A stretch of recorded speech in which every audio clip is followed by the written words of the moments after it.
Hey guys, welcome back to the Hold Up Project. Today we're going to diagnose the blower on the C10. Pretty simple circuit. I'll walk you through diagnosing it. Should be pretty easy. Haven't dug into it as of yet, but we'll figure it out. It should be A-okay. So let me grab the meter here and we'll get it prepared, set it over here. All right. So we'll just jump right into it here. I'll walk you through how this works. Hi, Fuzzy Girl. Are you gonna help us in today's video? You gonna go sit in the truck? Okay. Heaven forbid you use your own two legs to jump up there. Anywho, so all you got your switch in here, obviously. She looks tired today. It's Monday. She had a rough weekend. Well, Monday after work anyway. So you've got your switch inside. You've got this here, which is the high-speed relay. This sends the signal for the high speed, just as it sounds. And then you've got your blower motor resistor here. So you've got 12 volts at the fuse panel.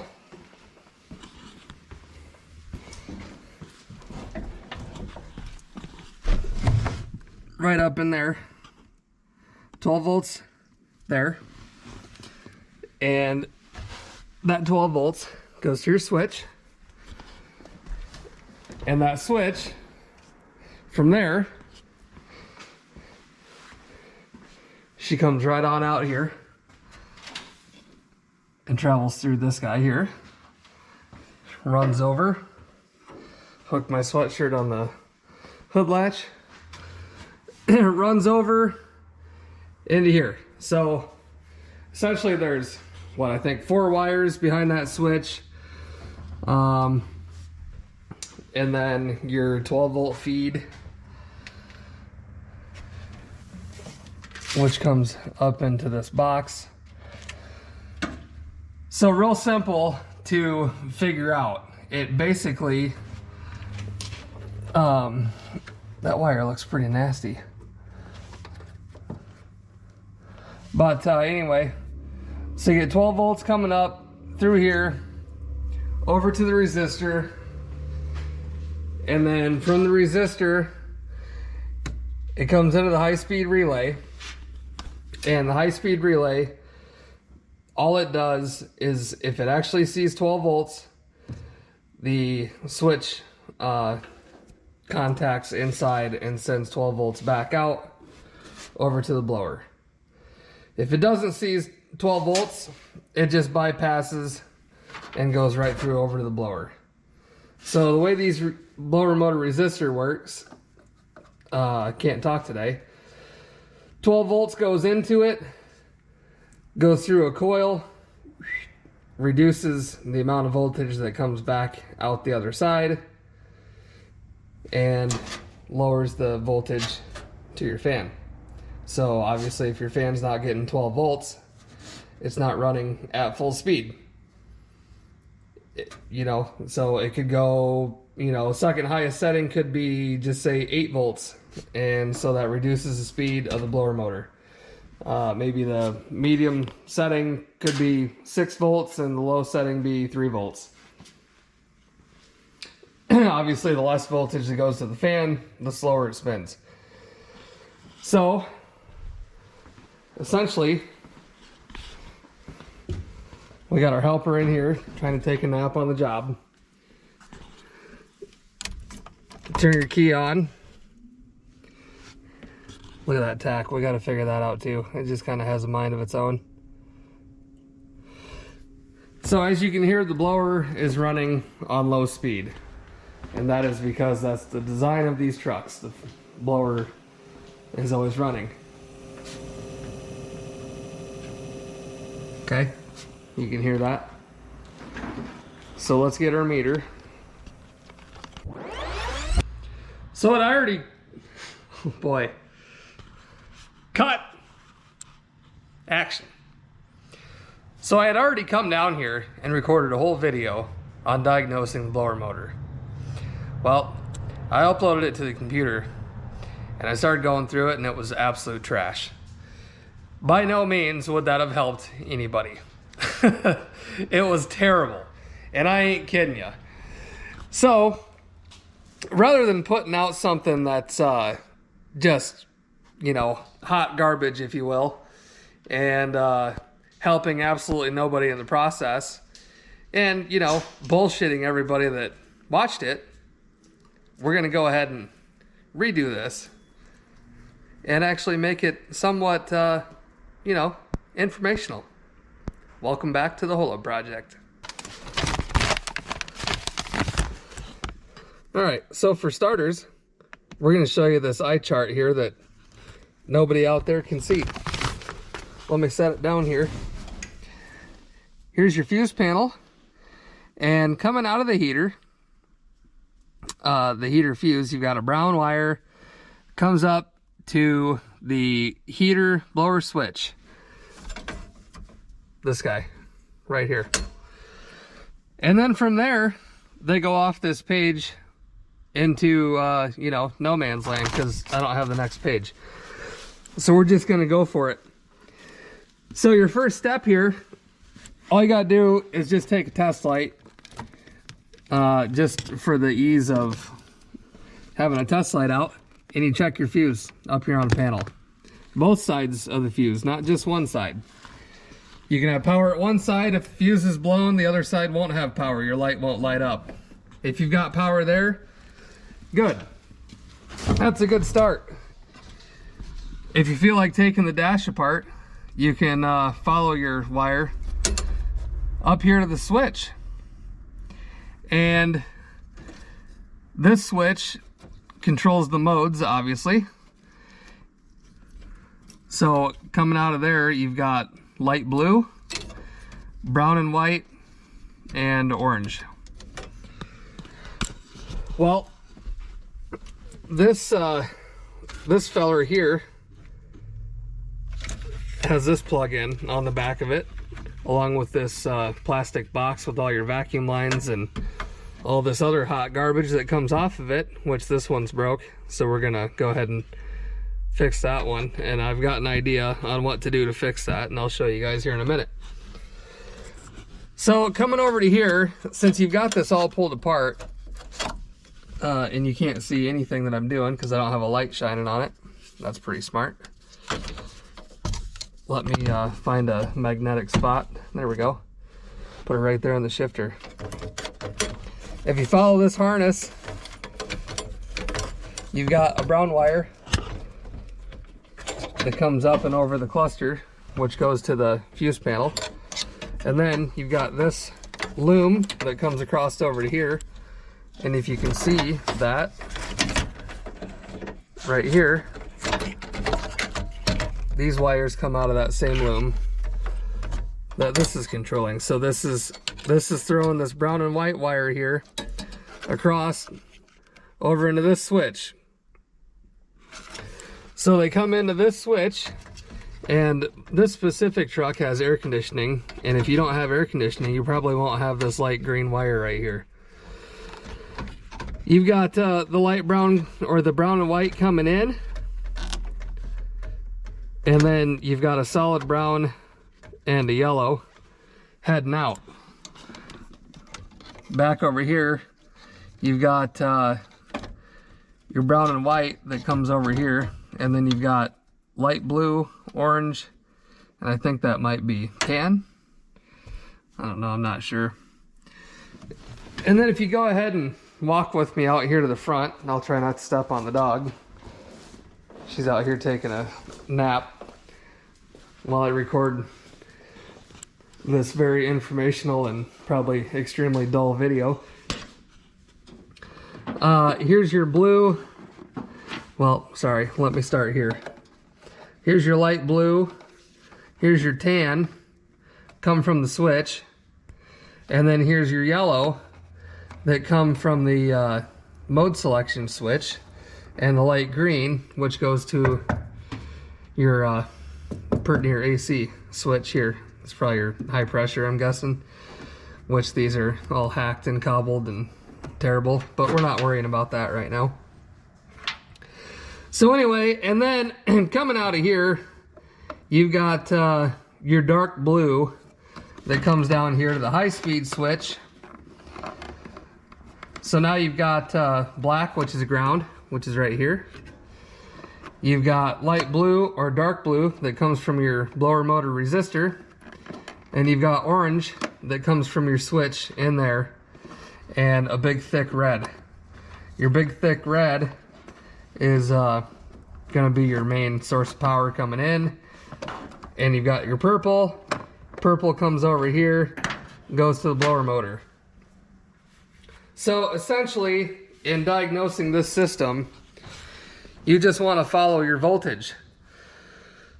If you've got 12 volts at the switch, I believe it should have 12 volts at the switch. Make sure that whatever mode you have the switch on, you follow that wire and where it goes. If it's gonna be, you know, coming straight out here, or if it's going over to the climate control switch first. So anyway, after the last video that I recorded, what I had done was walk through all kinds of stuff, and let me raise the steering wheel up. I can't get my fat legs in here. I had gone out there and done a bunch of voltage testing, which did basically nobody any good. But it did lead me back in here to this switch. And I took this switch apart and I cleaned all the contacts in it. And I brought it back out here and I plugged it in. And I turned the key on, and lo and behold, I had every blower motor speed.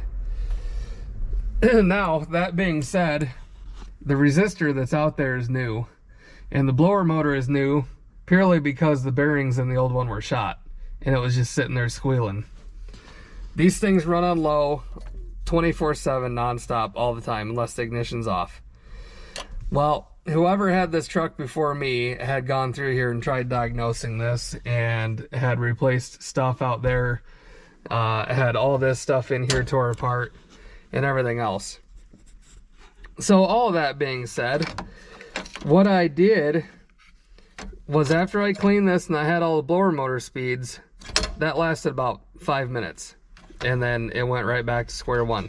I had no speeds other than high. So I started messing around with this, and if I would move this, magically I would get high speed, and high speed only. Well, I could move this thing over to off, and I would still be on high speed.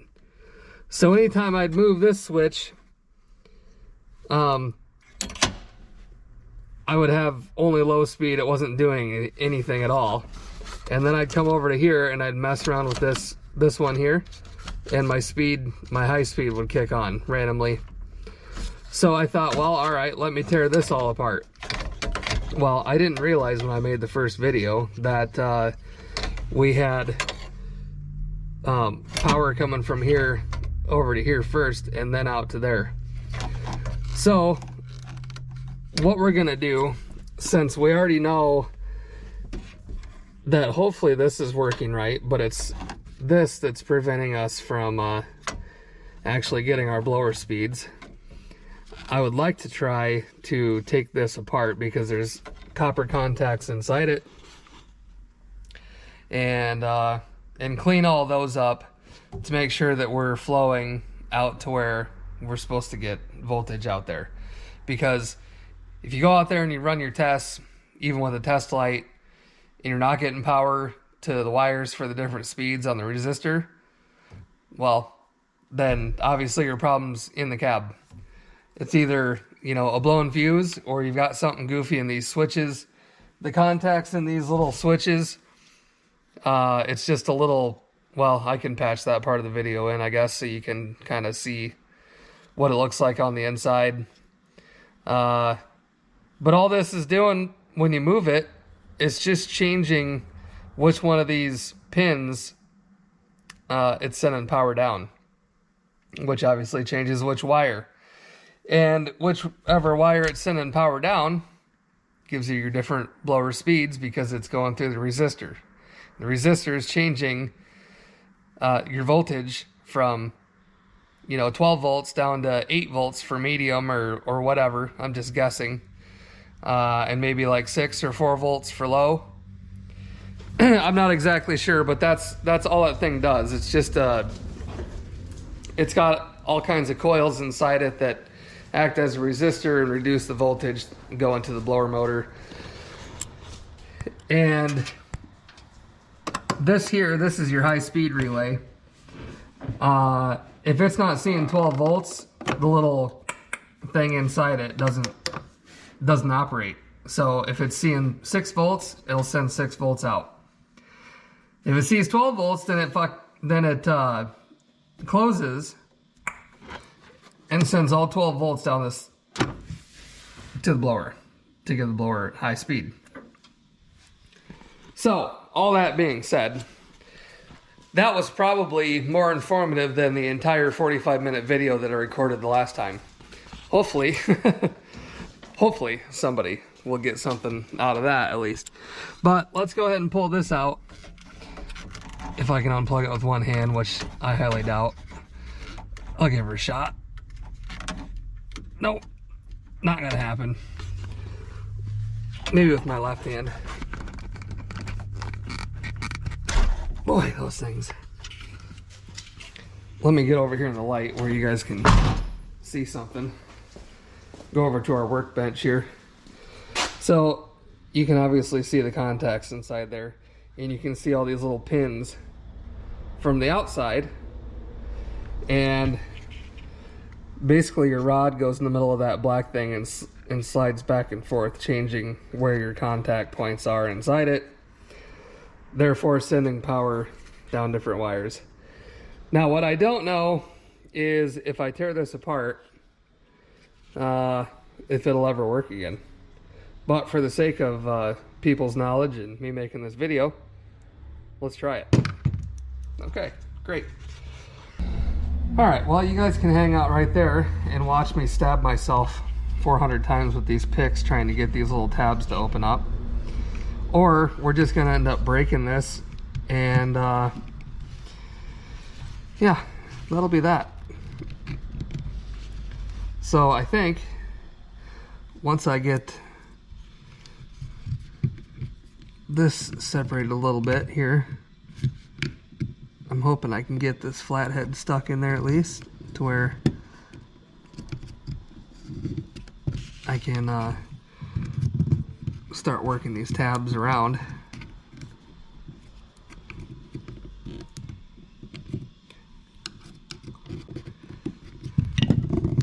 And I'll probably have to fast forward this because this is gonna take my entire memory card probably to get apart.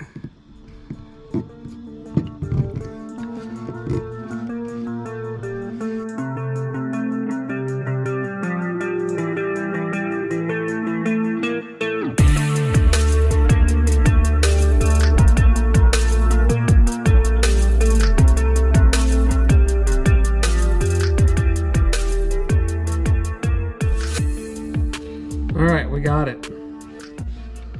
Let's carefully pull this apart.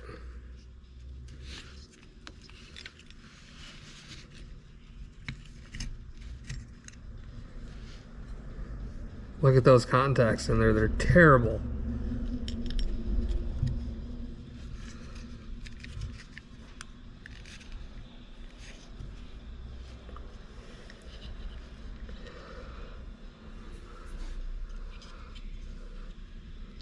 So you can see how that piece fits. There's a tab, fits down in that hole.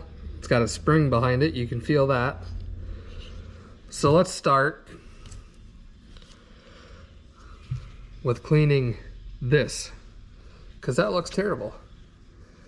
Let's get a little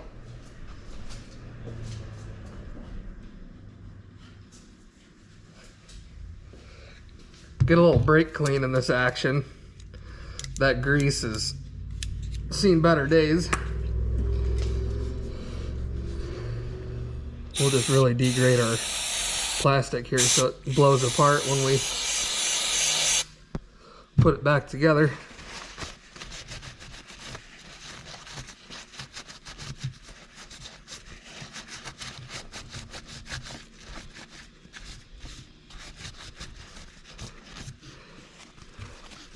take a little Scotch-Brite.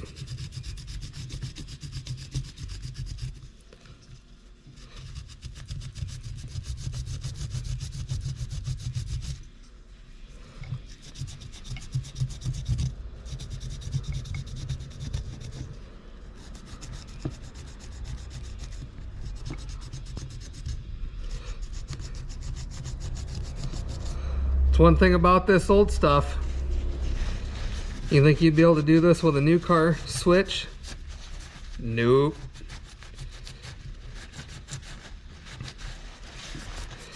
You guys ever watch Uncle Tony's Garage? That guy put out one recent just the other day that he was talking about how classic car enthusiasts are the most environmentally friendly people in the world. If you haven't seen it, go watch it. He makes a good point. I watched it. I was like, huh, I'll be dang. I think he's onto something here.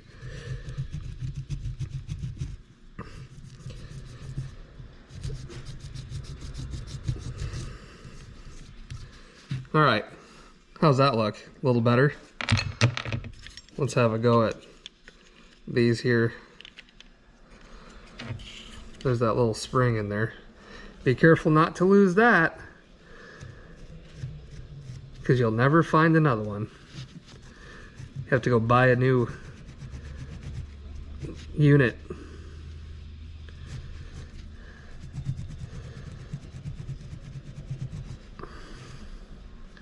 What do you guys think? Is this gonna work? Even if it don't, it's going to eliminate one problem that could have potentially been there. You know, this might not always be just a one problem diagnosis. It could be multiple things, like we have in this case.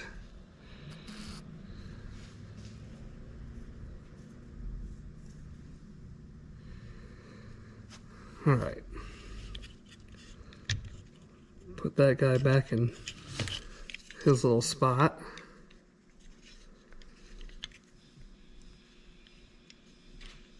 Make sure you put that spring in the middle of that little detent in the middle of that. That's where it wants to sit.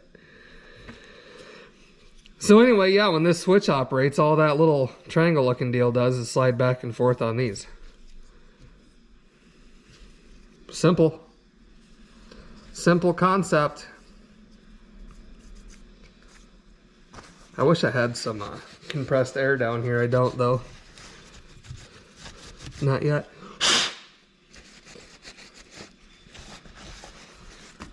And I don't have any dielectric grease.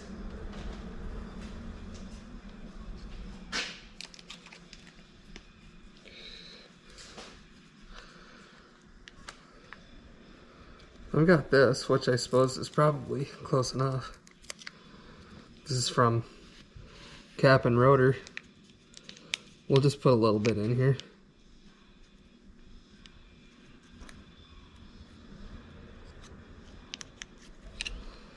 Just to help everything move the way it's supposed to. All right. Let's go ahead and put this back together. Slide your connectors in.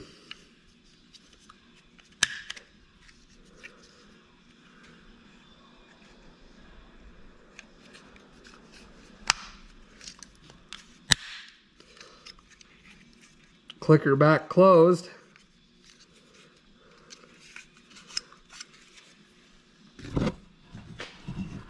There we go. Back together. Let's go see what happens now.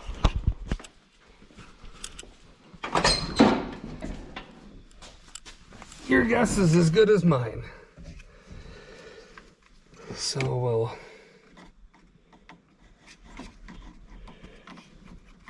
reconnect that. And I'm going to go ahead and bolt this back on to here so we can use the lever down there. to move the selector inside there. I'll be right back.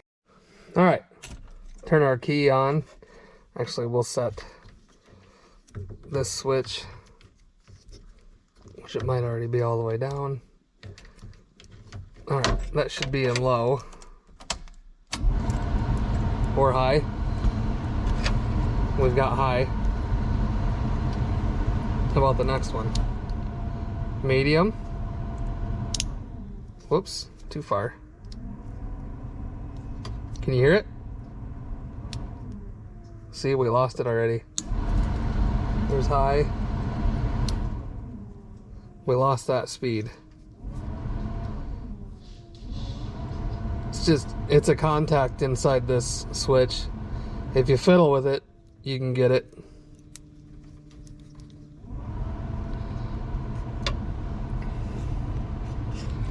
So let's go ahead and take this switch out and set that there, and we'll grab this other one that we have that I've already taken apart and cleaned. All right, here's our switch. As you can see, when your switch is in different positions, it's moving which output it's using, which correlates to a different colored wire. So let's go ahead and bend these metal tabs out of the way and see if we can get this thing apart and see if it's just maybe all gunked up and corroded on the inside. And we'll go back to our switch here. Set our spring in there.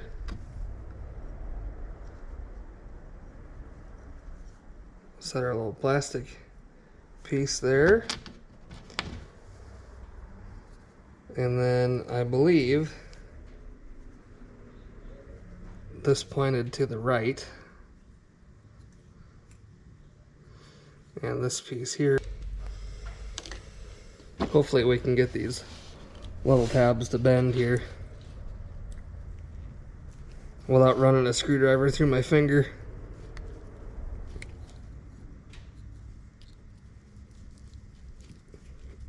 Ooh, see? Like that. I missed though. That was my warning shot.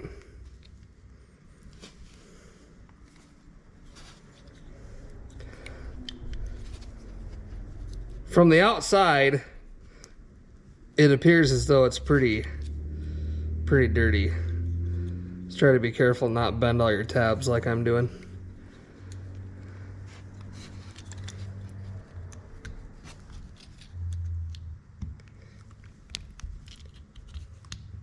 These trucks are old, and you know, that's just kind of how it goes. But this is the glory of this old stuff right here. You can take things apart and mess with them. Some of the new stuff you can still, but not like this old stuff. Let's see if that's far enough apart. Oh, we gotta get this tab a little more.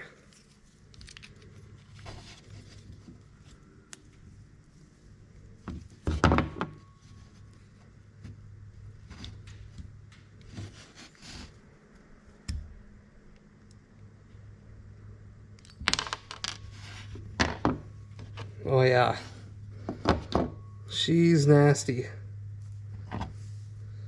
Oh baby. You can obviously see all the corrosion inside that thing. Very nasty. So this little copper piece here just sits on top of this spring in here, and then it's got a little plastic deal underneath it. Kind of sits like that on top of this spring. So let's see if we can just use the old Scotch-Brite here and clean this up as best we can, I suppose. And then we'll just go back in and loosely hang it there and plug it in and see if it does anything at all. I used to have some emery cloth down here. I don't know if I have a piece of it anymore or not. I have this flat file though. We could give them a little, just nice and easy. You don't want to flatten them out, you want them to stay round. But that'll give us fresh connection points on them. I don't know if you guys can see that or not, but they got some nice brass on them now.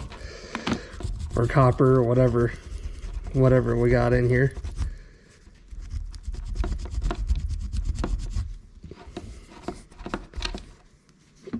Well, that looks a lot better there. And let's take the old flat file here and clean this up.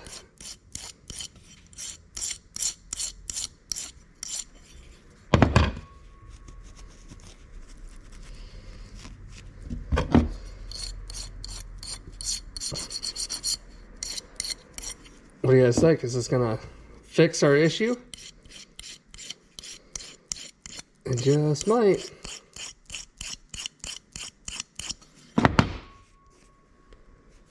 That's nice and cleaned up. And since we're here, we've got some contact grease still from doing the cap and rotor. See if we can squeeze a little bit of this out and re-grease this.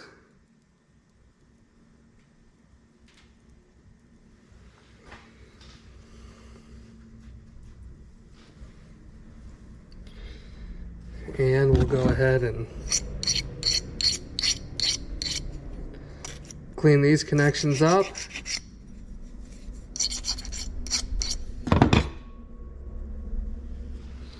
I wish I had some emery cloth or sandpaper.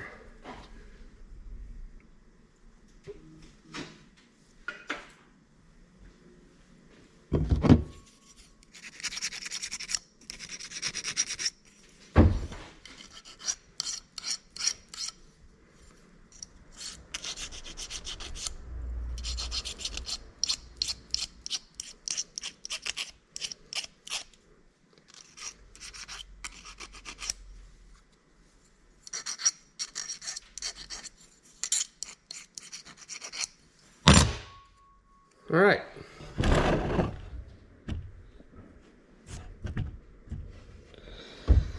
And we'll go back to our switch here. Set our spring in there.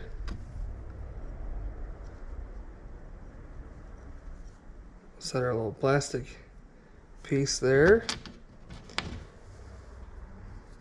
And then I believe this pointed to the right, and this piece here goes on like this. You can only go one way with it because of the prongs.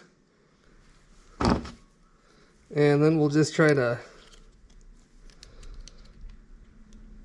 bend these tabs back, and then we'll get these out and we'll just give them a light little squeeze. Watch your fingers now.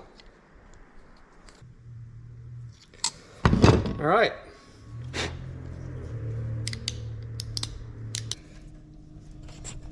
And we'll plug that one in. Let's see what that does. There's our next speed. Yeah, it's that center one again.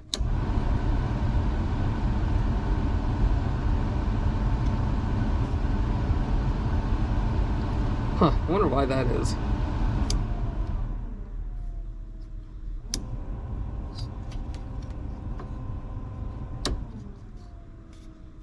I don't know. Interesting.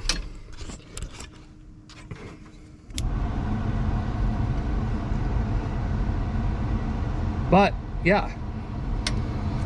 There you go. There's the blower motor. Most speeds operable anyway. Let's make sure that it still functions when I move this and goes to off. or not.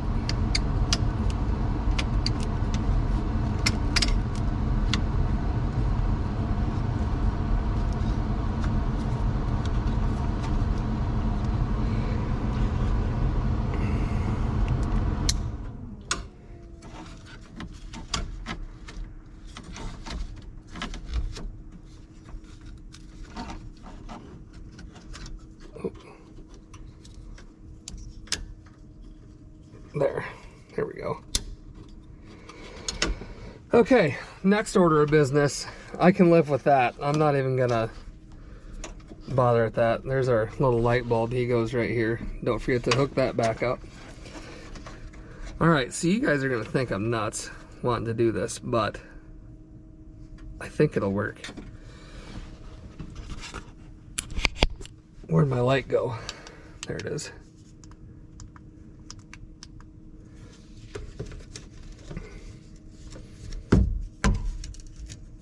Stick it back on our shifter here. Maybe. There we go. All right, so here's my plan. You guys are gonna love this. So that broken vacuum line, if you can see it, right here, those are really small. And I'm not sure how you would ever repair that. I gotta cut this tape off here. I don't know what the hell it is. It looks like it melted. I don't know. Anyway, I brought down a roll pin. And I'm gonna put a roll pin in there. And I'm gonna push the two sides together with that roll pin over the roll pin. And I think what I'm gonna do is leave the key on in the truck so the battery's dead. I think what I'm gonna do is, I've got this really small heat shrink. I don't know how easy that rubber line in there melts, but I've got this real small heat shrink, or even just a little bigger. If I cut a chunk of this off, put that roll pin in there, push those two, connect those two on that roll pin, and put this heat shrink over it and heat it down. If it works, is it really a dumb idea? Let's try it. I'm kind of excited. I'm gonna put you guys on a magnet though, so I can stick you on the dash so you can watch. All right, so here's our roll pin. And as you can see, everybody knows that roll pins are hollow. And I think this one's small enough to fit inside that vacuum tube. Let's see. First, let's see if I can get you guys set up.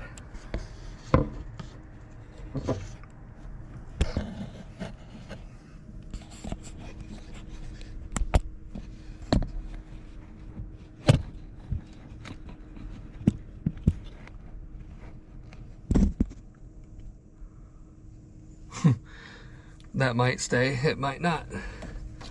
So we're gonna take this and we're gonna try to get it stuffed in that tube. But I think what I want to do first,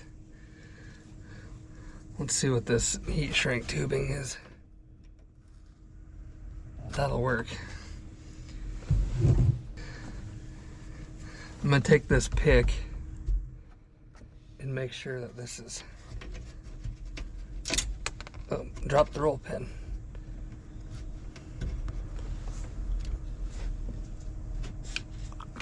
Good and clear. Okay. Where'd my other side go? There it is. Do the same on that side. Actually, I might put that roll pin in the other side first. Hopefully you guys can see what the hell I'm doing here.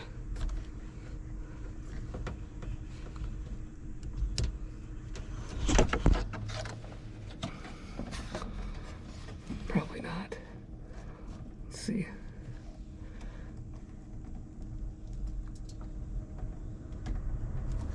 And let's shut the key off too. Stupid.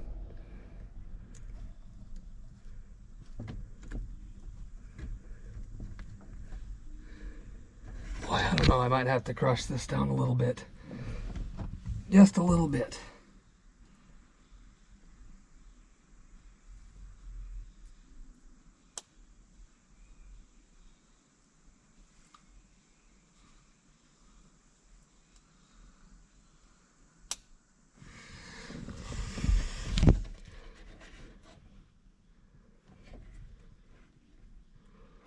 I think this will work if I can get it.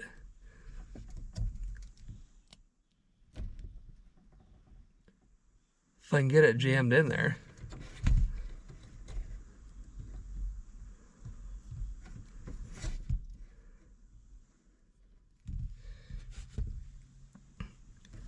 It's kind of hard to grab it.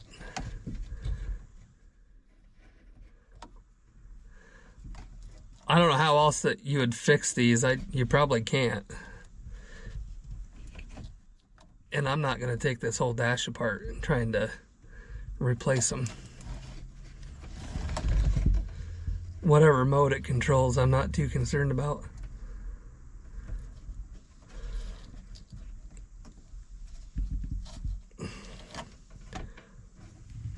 Well, I mean, I can get a smaller roll pin.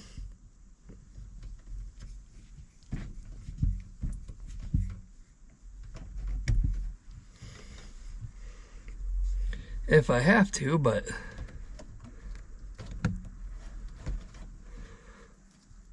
I don't really want to.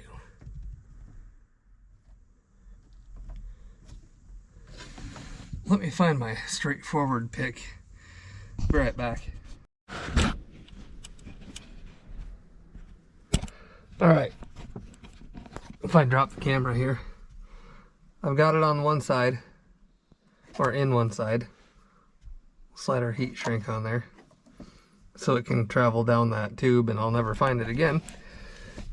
All we gotta do is take it and jam it into the other one.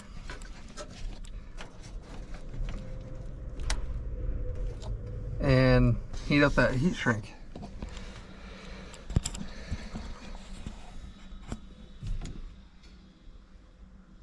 I'll show you what we come up with here in a minute. Alright, well I don't want to heat too much more than that. But you can tell it sucked down on that roll pin. And yeah, we're gonna go with that. It should still flow some vacuum through it. So, anywho, I'm gonna get all this put back together and we'll see what the final product is, I suppose.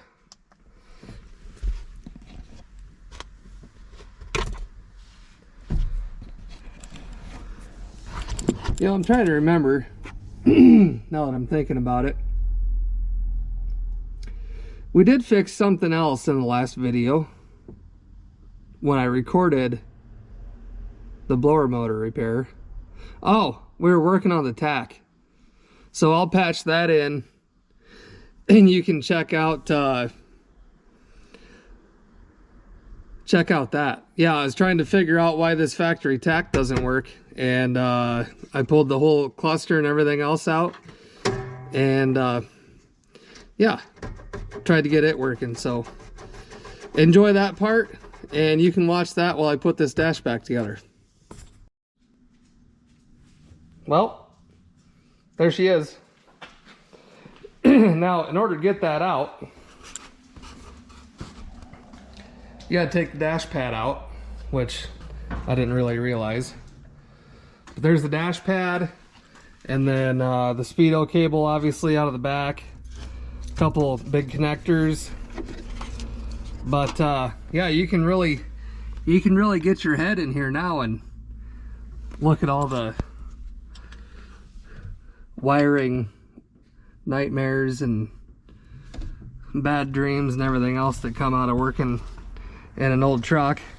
There's another connector for the dash. Oh well, it'll let me clean her up. Look at those massive speakers. Woo! I bet you those babies put out some freaking thumps back in the day.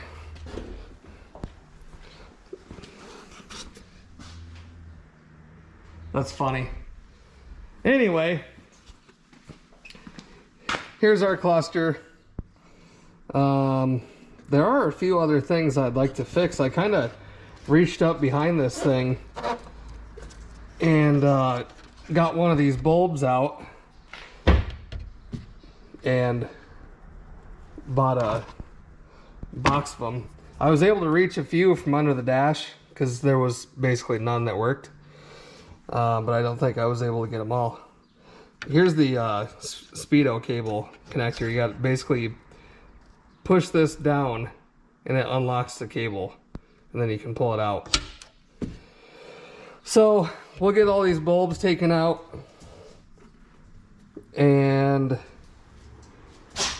I want to look at this printed circuit here behind the Tach, which is here, and I want to look at the cold solder joints if I can figure out how to get to them. So these just twist out. Looks like I've replaced that one. Yep, that one. Moses. That one I have not. Set him over here. That one I have not. Nope. Yep. Nope. Yep. And yeah, but it looks half burnt already. Interesting. How about this guy down here? Oh, like cow, that thing was in there. Have not. And wow. Have not. All right. So we got all those yet to replace. But now we can look at the rest of this. Coil, 12 volt, ground. Well, we know it's getting power because you can see the thing twirling around. I think we got to get to the front side of it. Somebody's already been in here because half of it's already broken, so that's pretty neat.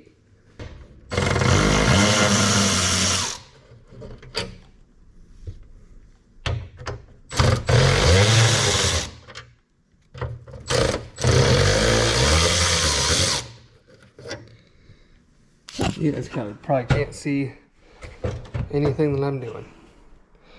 We're just going to go ahead and take all these little screws out and around it. Alright, we've got all that off. That's a good opportunity to clean all this, maybe. Make it look halfway presentable. So let's see, I don't know if, yep, must be this one here.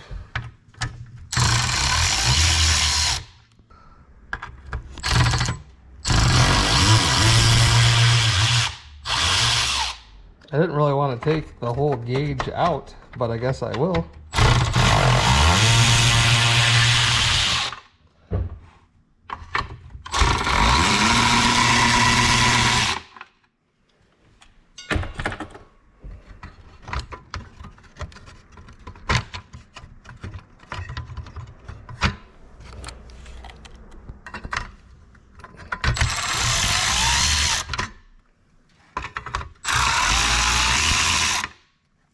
don't have my magnet over here. So we're just gonna fight through it here. Oh, come on.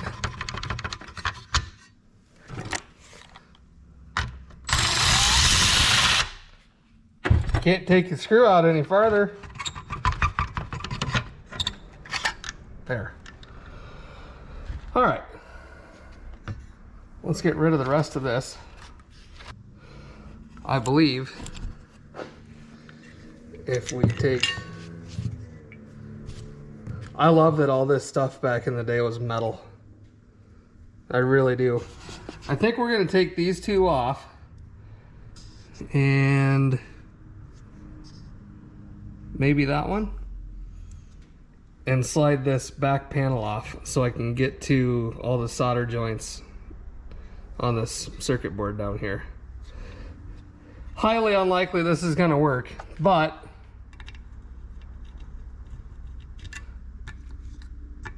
we're going to try it because it already don't work. So, you know, we're not out nothing. So let me get this taken apart and I'll be right back. All right, there is the back of our circuit board. Basically what I'm looking for, which you can't really see with the naked eye, is a bad solder. And I wanted to look at the circuit board for damage, which I don't really see anything too crazy. Now the reason that I'm not replacing this is because these are fairly uncommon to have a factory Tach in one of the half-ton trucks. So I'd like to save it. That little solder right there doesn't look super great. But I did bring down the soldering iron, soldering gun, soldering, you know, device. I'm gonna heat that up. I've got some rosin core, electric repair, 40 tin, 60 lead, and 3% flux. That's what we're gonna use, and we're just gonna go through and touch on these and basically remelt them without, you know, screwing it up. So let me look at this a little closer and I'll get this soldering iron warmed up and we'll see what kind of damage we can cause. Probably cause, you know, all the damage, which that's fine. It don't work anyway, so we can't make it much worse. So let's see, we got, I don't see any bad, so that's from the coil, and that's the one that looks funky.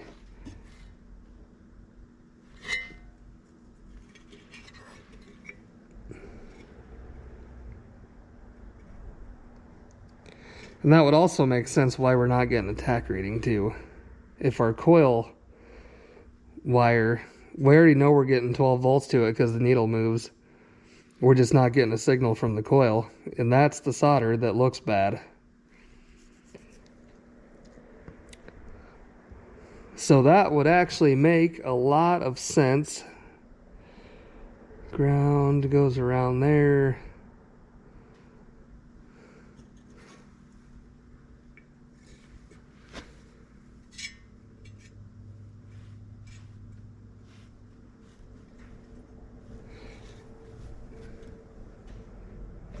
That's where we're going to start. And I don't know, we may just take this individual gauge in there and plug this one connector into it and see what it does. These two solders over here don't look super great either.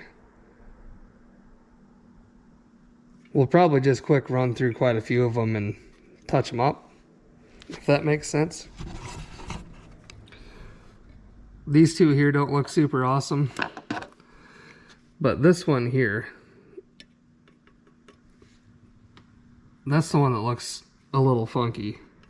And it says right here, coil. So this has got to be your coil wire feed for the Tach, or from the distributor, I'm guessing.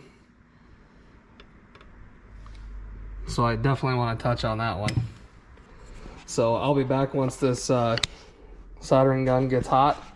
Old school snap-on one from when I was a tech. They take, you know, they take a minute to get hot. They're not like the little butane burn ring ones. So be back in a jiffy. All right. I don't know if you guys are gonna be able to see this very well or not, but we'll try her out. I think my soldering iron is hot enough. It's getting old. It needs new tips. Probably just needs to be replaced, to be honest with you. But let me take the file to it real quick and clean it up.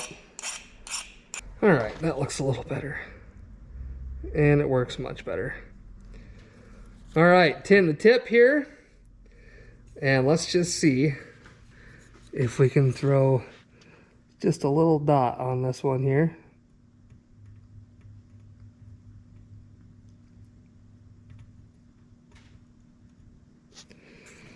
And we'll put just a little bit more solder with it.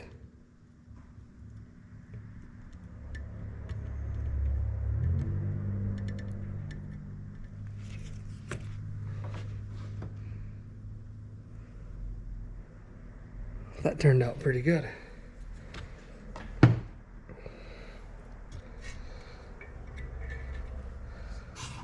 All right, let's take her in here.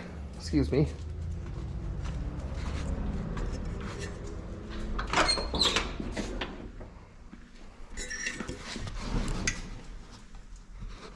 And that's our connector for it.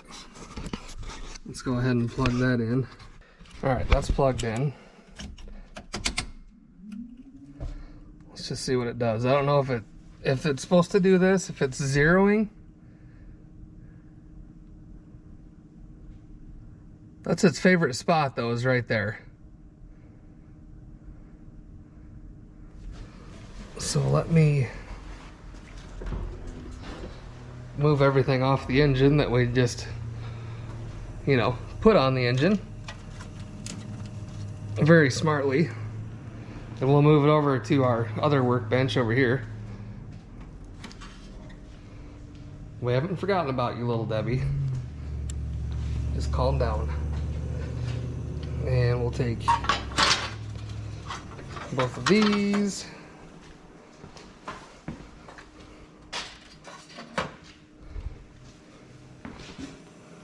I would imagine this thing will start without the cluster in it.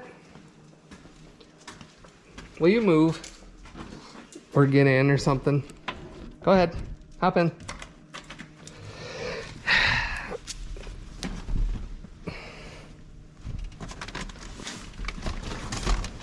All right,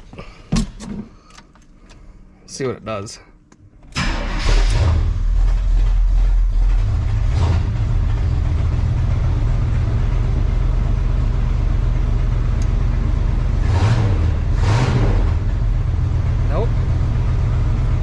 Still have no tack.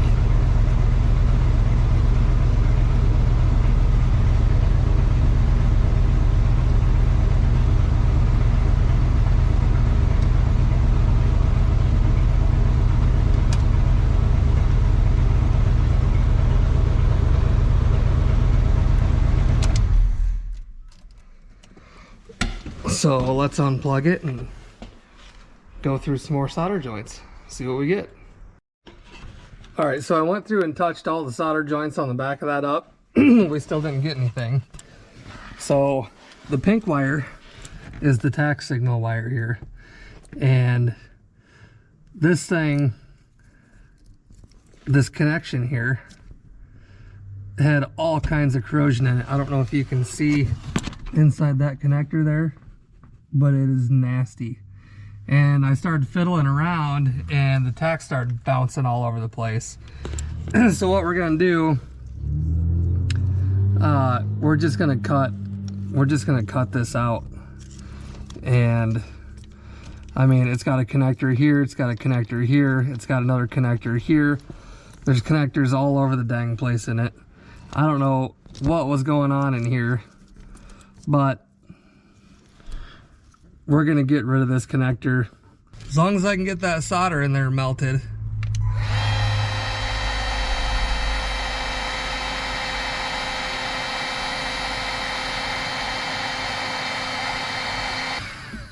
Which it appears that it did. Yeah, it melted. As long as all of our wires stayed put, I guess we'll find out. So we'll plug this back in here.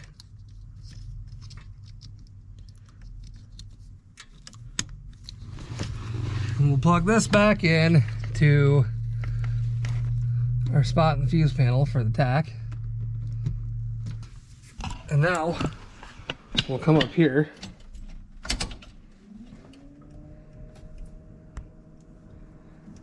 See what this does. It's going to stop down here in the middle again where it normally does, I bet ya.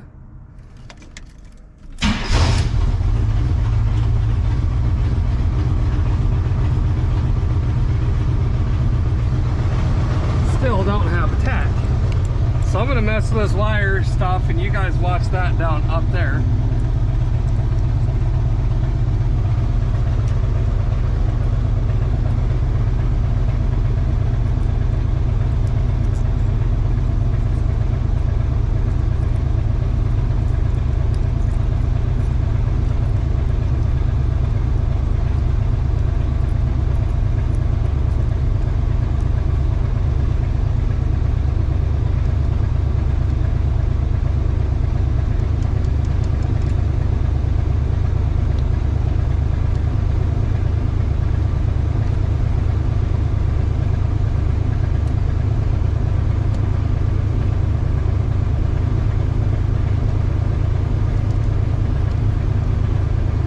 Seen anything? Because I'm not seeing anything.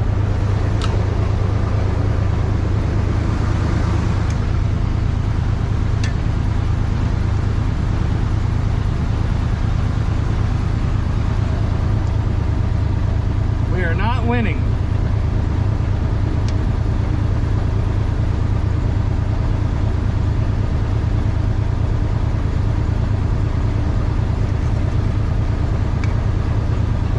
Thing might just be dead.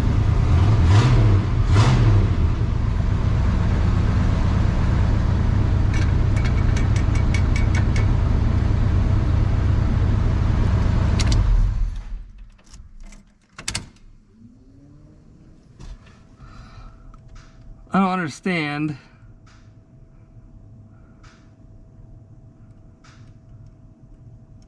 Is that like a reset or something on these? Black is ground, obviously. Pink is 12 volt. Brown is Tach. Or coil, I guess it says.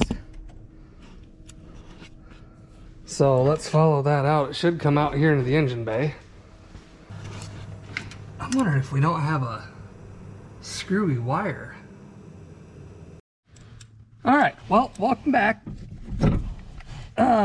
So I have chased wiring all throughout and everything has checked out good.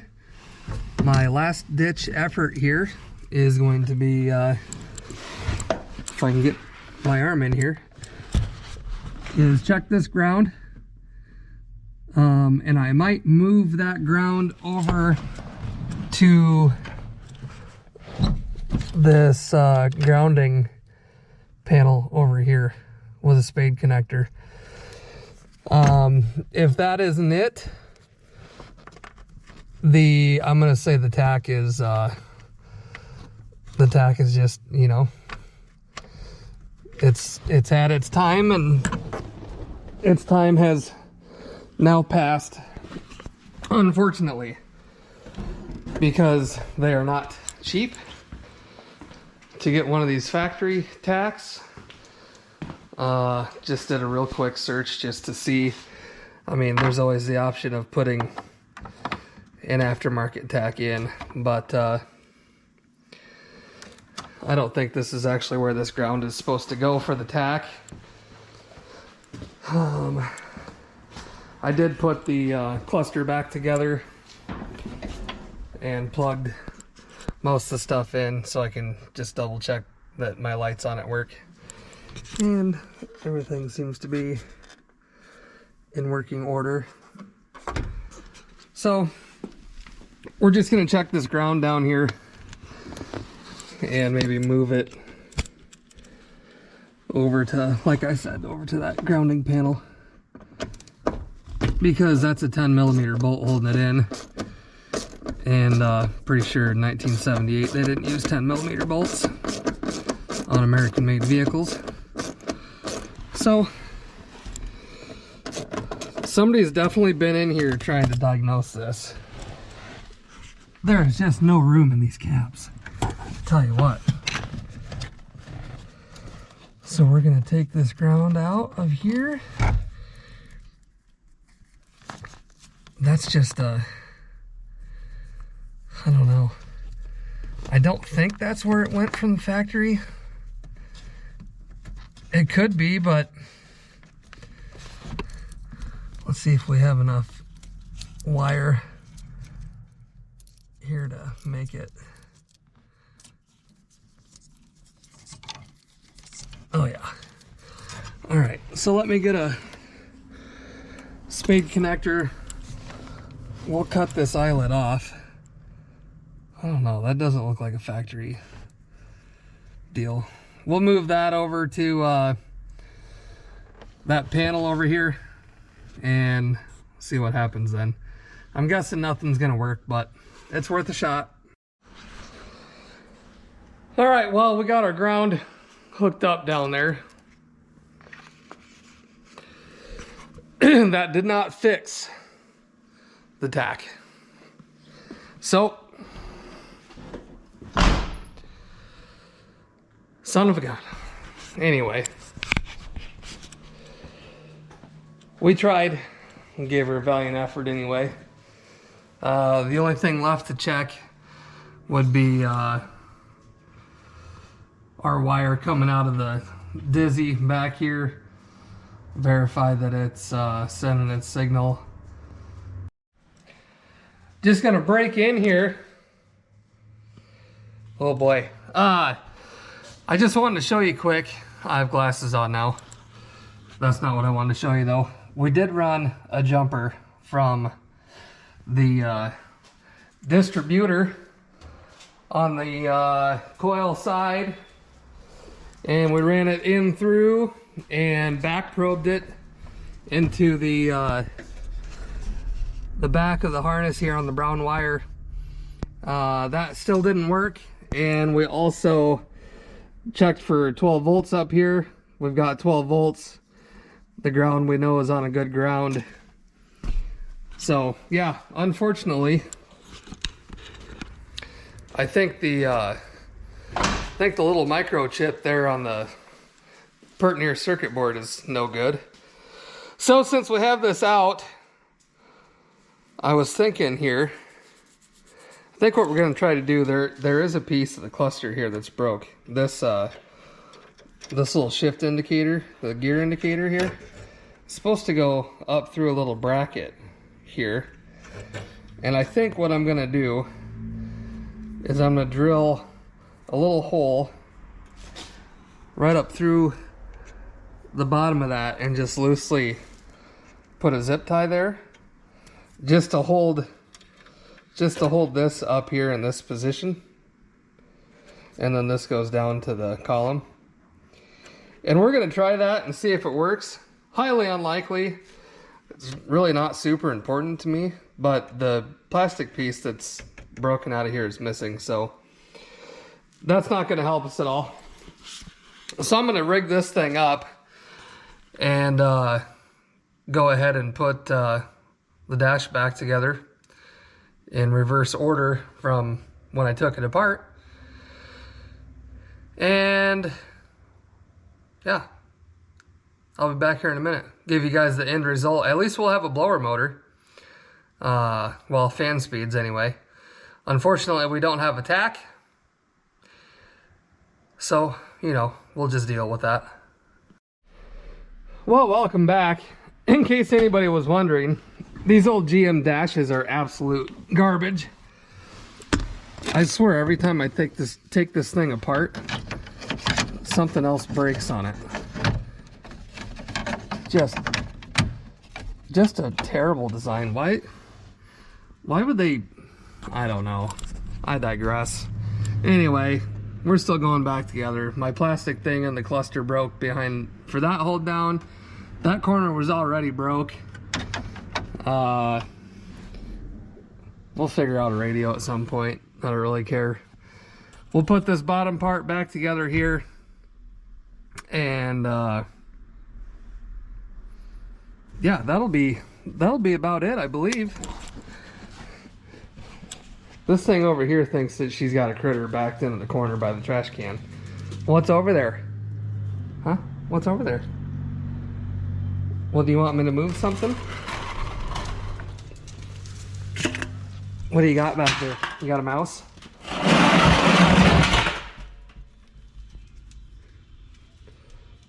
Yeah, see, there ain't nothing back there. You're hearing the wind. She thinks she's sniffing something out. Well, here, let's move your water bowl. Let's move that. Because I'm sure you want to watch Madison hunt a critter. Ready?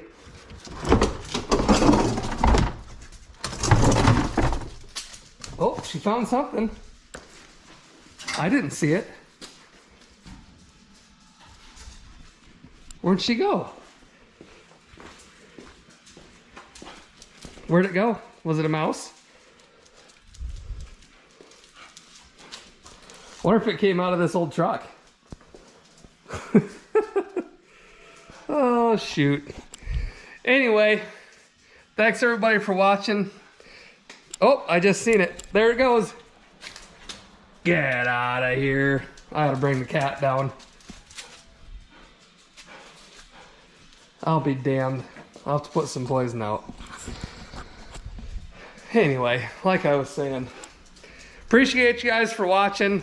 As always, the comments are fantastic, and so are you guys. So we will see you in the next one.